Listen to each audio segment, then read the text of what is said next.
সাত শ্রেণীর ব্যক্তিকে আল্লাহ তাআলা আরশের নিচে ছায়া দিবে কিয়ামতের দিন, যেদিন আকাশের সূর্যটা মাথার কাছে চলে আসবে, জমিনটা তামার জমিন হয়ে যাবে তৃষ্ণায়, মানুষের জিহ্বা বের হয়ে কুকুরের মতো নাভির সামনে ঝুলতে থাকবে, সূর্যের প্রচন্ড কিরণ আর তাপে মাথার মগজগুলো গলে গলে নাকের ছিদ্র আর কানের ছিদ্র দিয়ে ভাতের মাড়ের মতো টপ টপ করে বেয়ে বেয়ে পড়বে।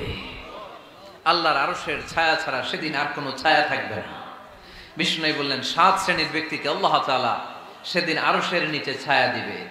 তার মধ্যে থেকে এক শ্রেণীর ব্যক্তি রাজুলুন তাসাদ্দাকা বিসাদাকা ফাআখফাহা, এক শ্রেণীর ব্যক্তি হচ্ছে ওই ব্যক্তি যে গোপনে আল্লাহর জন্য দান করে।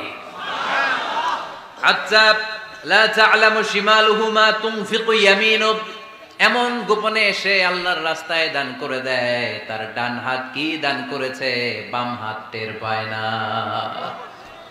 মদিনার সবচাইতে গরীব সাহাবী বেলাল রাদিয়াল্লাহু তাআলা আনহু, লজ্জাস্থান ঢাকার জন্য শুধু একটা জামা ছিল, গায়ে দেওয়ার মতো কোনো জামা নাই।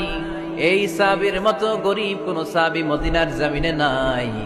এই বেলাল রাদিয়াল্লাহু তাআলা আনহুকে বিশ্বনবী ডেকে বললেন, ইয়া বেলাল আনফিক ইয়া বেলাল লা তাখশা মিন যিল আরশি ইকলালা, ও বেলাল আল্লাহর রাস্তায় দান করো, কারণ আমার আল্লাহর ধনভাণ্ডারের কমতি নাই। সাইয়েদনা বেলাল রাদিয়াল্লাহু তাআলা আনহু সবচেয়ে গরীব, শুনতেছেন বুঝতেছেন, সবচেয়ে গরীব। ডাউন পার্টটা ঢাকার মতো একটা গার্মেন্ট ছিল, একটা কাপড়, এটা পেঁচায় আসতো, নামাজ পড়তো, গায়ে রাখার মতো কোনো জামা নাই, আর খাবার দাবার টাকা পয়সা বলতে নাই। ওই সাহাবীর বিষ্ণু ইসলাম বললেন, আনফিক বেলাল, বেলাল তুমিও দান করো, তুমিও দাও, দানের হাতকে প্রশস্ত করে দাও।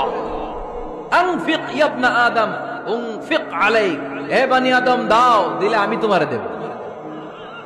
যারা দান করে বেশি তাদেরকে দেয় কে? দিলেই আসবে, না দিলে আসে না। আপনি দেন, দেখবেন আসতে শুরু করছে, এটাই সিস্টেম। দিলে কমে না, না দিলে কমে। সুবহানাল্লাহ পড়েন। ইফতারি সামনে রেখে দোয়া কবুল হয়, বিশ্বাস হয়? কি সামনে রেখে?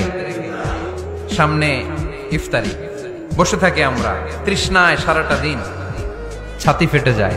আল্লাহ দেখে, দেখতে দেখতে আল্লাহর একটা সফট কর্নার তৈরি হয়। এটাই সুযোগ কাজে লাগানোর, ঠিক কিনা? মুমিন ঝুঁকবো যে কোপ মারে, সময় মতো কাজ করে, ঠিক কিনা? আল্লাহ তখন ফেরেশতাদেরকে জিজ্ঞেস করে, এই ঘটনা কি? খায় না যে? খায় না কেন? আল্লাহ রোজা রাখছে, এগুলো কি? রোয়াবজা, পেঁয়াজ, আলুর চপ, বেগুনি, মুরগির রান, খায় না। খায় না কেন? ওরা যে ক্ষুধার্ত, আল্লাহ আপনার ভয়ে। তাই কি চায়? আল্লাহ আপনার কাছে ক্ষমা চায়, ক্ষমা চায়। আল্লাহ রহমতের দরিয়ায় জোশ খেলে যায়। আল্লাহ তখন বলে, আমারে দেখছে নাকি ওরা? ফেরেশতারা বলে, না দেখে নাই। আমার জান্নাত জাহান্নাম দেখেছে? না দেখে নাই। আমারে না দেখে, জান্নাত জাহান্নাম না দেখে আমার এত ভয় করে। যাও, আজকের এই রোজার বিনিময়ে এখন বান্দা যা চাইবে সব কবুল করে নেব। না পাওয়া নিয়ে আফসোস বাদ দেন, আল্লাহর ভরসায় ছেড়ে দেন। যা পেয়েছেন, যতটুকু পেয়েছেন, যেভাবে পেয়েছেন, ওইটার উপর বলেন, মাওলা যা তুমি দান করেছো সেটা পাওয়ার যোগ্য আমি নই, তুমি দয়া করে আমাকে দিয়েছো। মাওলা এটাই তোমার দয়া, এটাই তোমার দয়া, এটাই আমার জন্য বড় পাওয়া। আলহামদুলিল্লাহ, আলহামদুলিল্লাহ, আলহামদুলিল্লাহ। আপনি মন থেকে বুঝে শুনে রবের প্রেম নিয়ে আলহামদুলিল্লাহ বলতে থাকবেন, আপনার অশান্ত মনের শান্তির ব্যবস্থা রব্বে করিম ব্যবস্থা করে দিবেন। সুবহানাল্লাহ।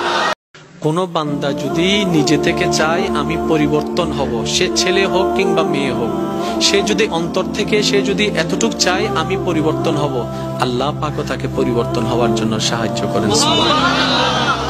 কত বেনামাজ এখন নামাজি হয়েছে জানেন? সুবহানাল্লাহ। কত নামাজ এখন তাহাজ্জুদ ওয়ালা হয়েছে? সুবহানাল্লাহ। হাজার হাজার আছে।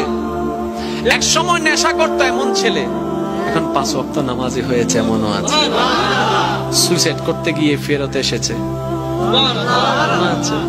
এক সময় যে কথার আগে হাত তুলতো, সে এখন গালি শুনলো মুস্কি হাসি দেয়। তো বন্ধুর একদিন তাকে জিজ্ঞেস করে, কিরে নেতা, তুই না কথা বলার আগে হাত তুলতি? তখন সে বলে, পাগল ছিলাম তখন তুলেছি, বুঝতে পেরেছি ওই জগতে কিছু নাই, আল্লাহর প্রেমের ধৈর্যের জগতে অনেক বড় নিয়ামত আছে।